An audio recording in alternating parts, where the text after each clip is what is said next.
When you think of Audi, what do you think of? You think of performance, luxury. Look, have a look at this. We've been out in every single one of these in that track. Can you swing over here? Follow me over here, over here. Out there is a track. In fact, come around this way. Keep following, keep following. Look at that. Guess where we are? We're only at Phillip Island.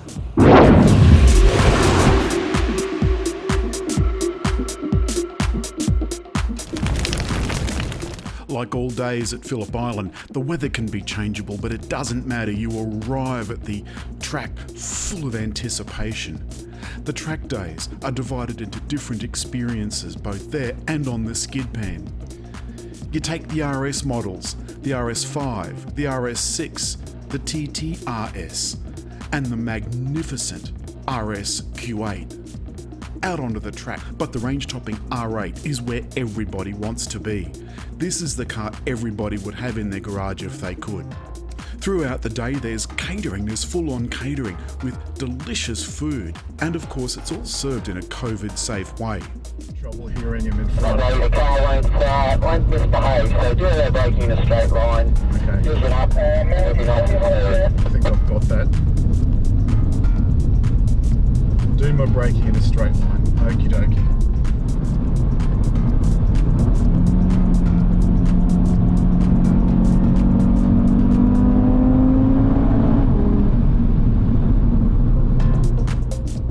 There's a briefing with our racing drivers. Each of these drivers goes out in an identical car in front of you. They tell you exactly what to do via two-way. You simply have to follow them. Follow their every instruction.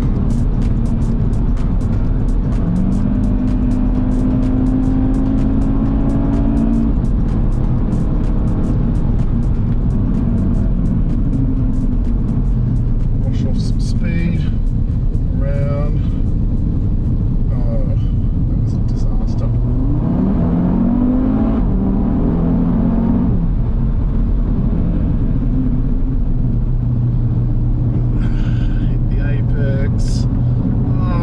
The TTRS particularly, you have to brake in a straight line in the wet or you're going to finish up in all sorts of bother.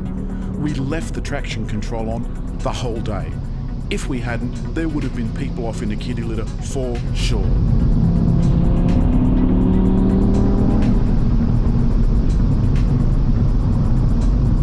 These bends, especially on slightly wet days, can be really challenging. And you struggle and you strain, and sometimes they get a bit squiffy when you brake. No wonder they told us, just in case you're wondering, they told us to keep the traction control on.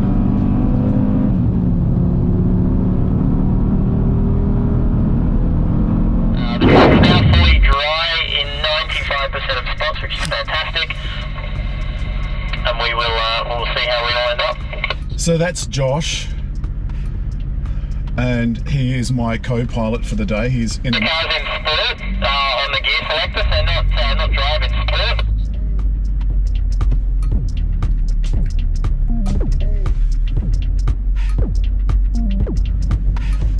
Steve Pizzardi. What's up, young Steve? Just checking benzene levels. Perfect, no worries, all good, all good. By benzene he means petrol. Bless him. Alright. So this car, we've driven this A5 version before, but the RS is a completely different animal. And obviously it's got not quite as much in it as the R8's got. That is an absolute weapon. And I didn't video that this morning, so I'll video that this afternoon. But these things are just absolutely beautiful. So tight, nice and taut. Stay nice and close to the white line on the left and you'll be fine. Nice and close to the line. Keep it nice and tight, that's it. And then braking at the brow of the hill, all the way down, turn the car in, focus on the cone on the inside, get towards that, and then drive straight to the bridge. Lift off the accelerator as you change direction. And then reapply the power on the exit of the corner. And he's looking at me in his rear vision mirror and he's driving. Just off the gas, let the car roll.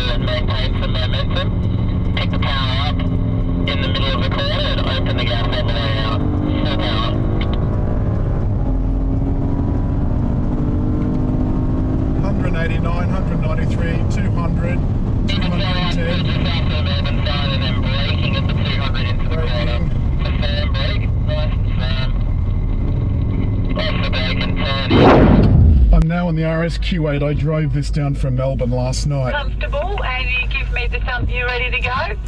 Okay. What she's trying to tell me is... Okay, so we are good to go now.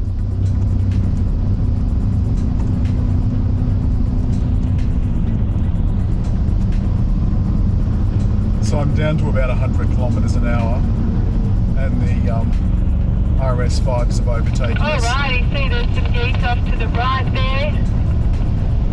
Okay, so just wash off our speed in the straight line here, looking for that apex cone, nice smooth turning. You'll notice that this car doesn't have any body roll like your typical SUV, which tends to move around a lot. It handles really, really well. Nice and even and responsive in the steering, so very, very awesome for a big family car.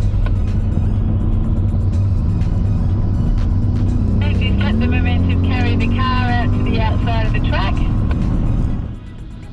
The RS8, this is my favourite non-R8 car. The R8s are obviously fantastic. All of the cars have quattro as you're standing in the pits, and these cars are going past of up to 250 or 260 kilometres an hour. Sounds absolutely filthy. The exhaust is magnificent. So that's a safety feature to warn the car in everyday driving, to warn anybody that might be behind you that you've done an emergency brake for some reason, and just to be aware. Close the gap up and just really focus on looking further ahead, looking past me, and that will help our lines. So maintain that gap and follow me into the apex here. We're gonna turn it a little bit early, so just lightly on the brake, ease it in, make sure we get our right hand tyres onto the right line by the apex cone. Good job, perfect. Use all the road now. Use all the road on the way out. Again, looking for this first apex on the left. Get to it, allow the car now to go to mid-track. Be patient in the mid-corner, look for the second apex. Where is it? There we go. Then we can apply the throttle and then full throttle once you've opened the steering up. Nice work.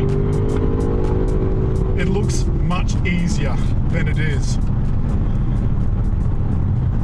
This is where I met the geese before. Heaps better through the first couple of corners, mate. Well done. So keep the eyes up, keep looking through the corner. Encourage your eyes around the turn, even if you can't see the apex, even if it's not in. But I have to tell you, it isn't as easy as it looks. You can see how I'm straining. You need upper body strength that, although you've got power steering, this thing is really throwing you around.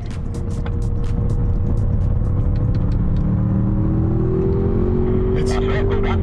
So remember, at the hay shed, use all the road. Follow my wheel tracks.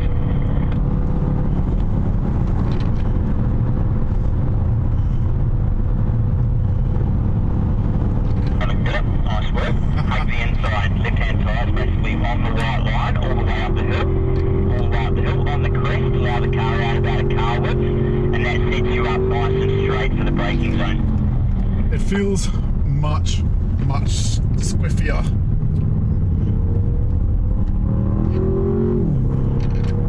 I don't think I'll ever get the idea of apex. The last couple of corners there, I think you look too late for the apex, and it seems like it's quite an abrupt turn to make it there.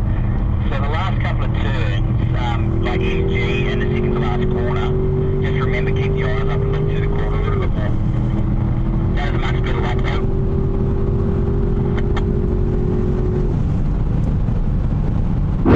Alright Mel, gun it! Yeah baby! Okay, this is... she's fast. And the track's dried off. These are the apexes you were trying to get me to hit, and I simply refused to listen to you. Nice little wiggle. Not on the brakes. This is the other bit you tried to get me to hit the apex on, and I'm like... It's going to be nice. See how it's just one move? Well, I'm doing what you told me to do. I blame the driver.